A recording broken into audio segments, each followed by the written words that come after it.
Bonjour et bienvenue sur cette chaîne Démocratie d'abord. Dans cette vidéo, j'aimerais vous parler de ce livre d'Olivier Meuvely intitulé Une histoire politique de la démocratie directe en Suisse et publié cette année, donc en 2018. La raison que j'ai lu ce livre, c'est parce que j'étais intéressé à savoir comment la démocratie directe s'était installée en Suisse, avec l'idée que ça pourrait donner des informations sur comment l'installer dans d'autres pays, par exemple en France. Alors, il y a deux théories, deux thèses sur la façon dont la démocratie directe s'est installée en Suisse. L'une est fondée sur une tradition très ancienne, qui date en tout cas du Moyen Âge, des Landsgemeinde, ces assemblées où les citoyens décident à main levée. Tradition aussi qui est liée aux copropriétés, c'est-à-dire que dans les Alpes, il y a des alpages qui sont souvent des propriétés communes qui appartiennent ni à des individus particuliers, ni à un seigneur, mais qui sont des propriétés communes. Et là, il y a des décisions à prendre en commun sur comment gérer ces alpages, etc. Et puis, il y avait aussi des décisions à prendre en commun au niveau des villages, à une époque où les villages étaient beaucoup plus autarciques, beaucoup plus, vivaient plus de façon plus indépendante qu'actuellement. Donc il y a là une tradition de démocratie directe. Et donc en tout particulier, le plus emblématique, c'est ces Landsgemeinde qui existent, qui existaient dans certains cantons suisses et qui existent encore dans deux cantons suisses. Et puis l'autre thèse, alors, c'est que la démocratie directe viendrait des Lumières. Et à ce moment-là, c'est quelque chose de beaucoup plus récent. Et puis, ça viendrait avec simplement la création de la Suisse moderne à la fin du 19e siècle, influencée par les Lumières. Et si c'est les Lumières qui sont à l'origine de la démocratie directe en Suisse, alors les Lumières brillent partout et on peut tout à fait espérer qu'elles brillent aussi en France et que ce soit donc, ça rendrait optimiste sur les possibilités d'introduire la démocratie directe en France, alors que si l'introduction de la démocratie, au fond, elle était fondée sur une longue tradition, enfin sur le fait qu'elle existait depuis longtemps, alors ça rendrait plutôt pessimiste sur les possibilités d'introduire la démocratie directe en France. Alors ce livre donne beaucoup d'indications sur comment la démocratie directe a été introduite en Suisse au niveau fédéral. Donc elle existait dans notamment ces cantons avec le Landsgemeinde. Et puis on aurait pu imaginer que simplement cette démocratie directe existait au niveau de certains cantons, qu'elle existerait après au niveau de tous les cantons et que au moment où la Suisse deviendrait plus centralisée, où il y aurait un niveau fédéral plus important, et bien alors très naturellement, il y aurait aussi la démocratie directe euh, au niveau fédéral, au niveau national. Mais en fait, c'est pas exactement comme ça que ça s'est passé, parce qu'il y a eu une importante rupture.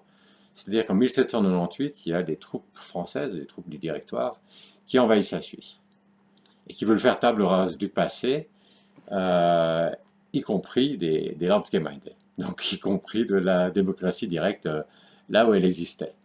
Euh, mais en même temps, ils viennent avec les Lumières, avec les idées des Lumières. Et bon, c'est des Lumières assez ternies, parce qu'évidemment, 1798, on est après la Terreur, donc la Terreur en France, donc et après, ça sera Napoléon, ce sera un empire, donc ça n'a plus grand-chose à voir avec la démocratie. Ce qu'il faut voir, c'est que les lumières, c'est au pluriel. Il y a plusieurs lumières, et ce pluriel est important parce que ces différentes lumières ne sont pas identiques. Par exemple, Rousseau, c'est pas comme Voltaire. C'est les deux des pères des lumières, mais c'est pas la même lumière. Et par exemple, Rousseau était très favorable à la démocratie directe. Il était aussi instruit par ces Landsgemeinde qui existaient en Suisse.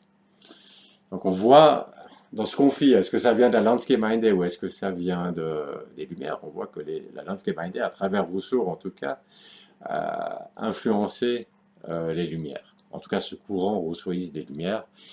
Euh, et puis, c'est pas simplement Rousseau d'ailleurs, il y a aussi par exemple Condorcet. Meuvely parle dans ce livre, par exemple, du système de Condorcet qui prévoyait référendum, initiative, un précurseur de ce qui a été introduit ensuite en Suisse, mais qui n'a jamais été introduit en France. Donc le système de Condorcet. Mais ce qui se trouve, c'est que dans les Lumières et dans la Révolution, finalement, le courant qui a gagné, c'est pas le courant démocrate, c'est plutôt le courant de Sieyès qui se méfiait beaucoup du peuple, qui était donc contre la monarchie, mais pas vraiment pour le peuple. Et c'est ce courant-là qui a dominé. Donc, lorsque les troupes françaises arrivent en Suisse, elles charrient avec elles peut-être Condorcet, certaines idées de Condorcet, mais surtout des choses qui ne sont pas très démocratiques. Et, et puis, bon, c'est une troupe d'occupation en Suisse qui n'attire pas forcément les sympathies des Suisses. Et après, il y a les défaites napoléoniennes, la Restauration, etc. Et il y a des luttes pour, après la Restauration, pour construire une Suisse plus centralisée qu'elle était avant l'invasion française. Mais différente de ce qu'a laissé l'invasion française, et avec toute cette nostalgie de, euh, de la démocratie directe dont l'emblème était les Landsgemeinde. Donc on voit le rôle important joué par les Landsgemeinde, mais on voit aussi que c'est pas simplement la continuation ou l'extrapolation au niveau national des Landsgemeinde qui existaient au niveau cantonal.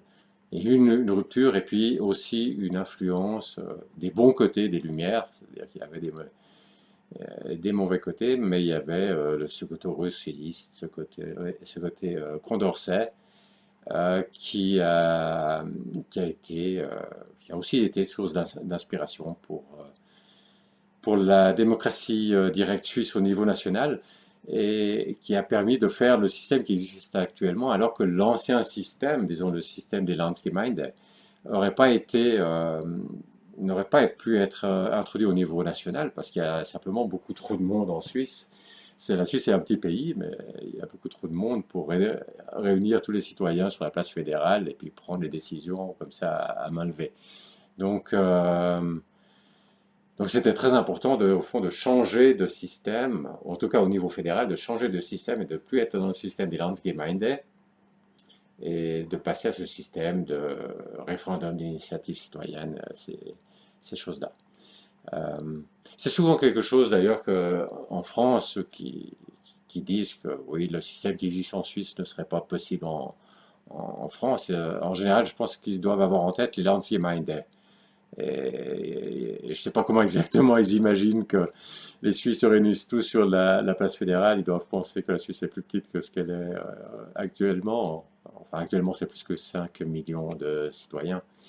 Donc, un tel système de Landsgemeinde ne pourrait pas fonctionner au niveau fédéral et c'est probablement ce que n'ont pas compris ceux qui disent un système comme celui qui existe en Suisse ne pourrait pas exister en France. Parce qu'ils n'ont pas compris qu'il y a eu un changement de système, et que c'est plutôt justement ces référendums d'initiative citoyenne. Au total, ce qu'on voit, c'est que cette nostalgie des Landsgemeinde, donc ces Landsgemeinde elles-mêmes, elles ont joué un rôle important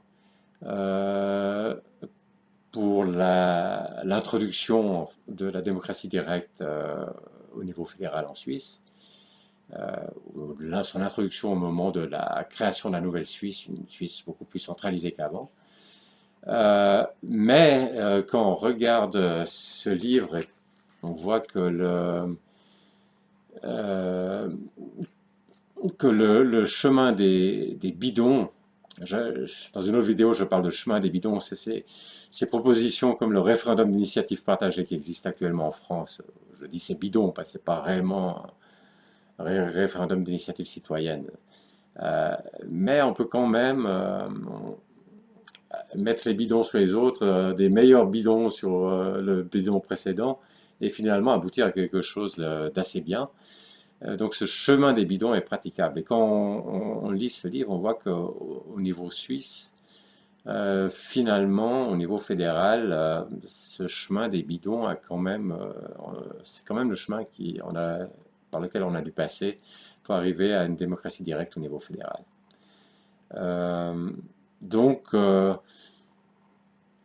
c'est très difficile de résumer un livre comme ça parce que il explique au fond comment tout ceci s'est déroulé en Suisse, mais c'était à une époque où les cantons étaient beaucoup plus indépendants que maintenant, où la Suisse était beaucoup moins centralisée, donc il se passe différentes choses dans différents cantons. C'est extrêmement, disons, touffu, compliqué comme on voit que les radicaux, ceux qui étaient porteurs des Lumières, étaient eux-mêmes, il y avait des contradictions, il y avait entre eux, il y en avait beaucoup qui étaient comme les républicains français, comme Saïès, qui était, disons, à l'image de Saïès, était contre la démocratie directe, et puis il y en a d'autres qui étaient plus ouverts. On voit donc dans ce livre une histoire au fond assez complexe, difficile à résumer, mais qui plaide pour dire que ce chemin des bidons est peut-être praticable, enfin a été praticable en Suisse, avec bien sûr l'avantage en Suisse de cette expérience, c'est de se souvenir de cette nostalgie des Landsgemeinde. Donc on leur disait le peuple peut pas décider sur des sujets, les gens savaient que il y avait des Landsgemeinde, si ce n'était pas directement dans leur canton, c'était peut-être dans le canton d'à côté qu'il y avait ou qu'il y avait eu. Et donc c'était pas très crédible de dire que le peuple ne pouvait pas, n'était pas capable de décider. Donc il y avait cet avantage en Suisse, mais ça n'a pas découlé simplement de ces Landsgemeinde. Il y a eu cette invasion française, et puis finalement il y a eu un chemin des bidons qui a permis de parvenir à cette démocratie directe. Voilà, donc ça c'était pour moi ce qui était la réponse un peu à ma question initiale. Mais j'aimerais encore vous lire juste un petit passage de ce livre par rapport au tirage au sort. Ça, je n'étais pas du tout conscient qu'il y avait eu en Suisse des tirages au sort. Alors, à titre d'exemple, je vous lis ici un passage. À Glaris, des procédures électorales ont été mises en place qui allient sort et élections à main levée entre 1640 et 1791, puis entre 1791 et 1798, période durant laquelle la procédure a été alourdie d'un double tirage au sort qui concerne désormais également les candidats. Donc voilà, ça c'est un exemple à Glaris, mais il y en a d'autres, et je n'étais pas du tout conscient qu'il y avait ce tirage au sort dans l'histoire suisse, et ça intéressera peut-être Étienne Chouard et les Gentivirus. Voilà, j'espère que cette vidéo vous a intéressé et que vous retrouverai pour une prochaine vidéo. C'était Olivier Meuvely, une histoire politique de la démocratie directe en Suisse.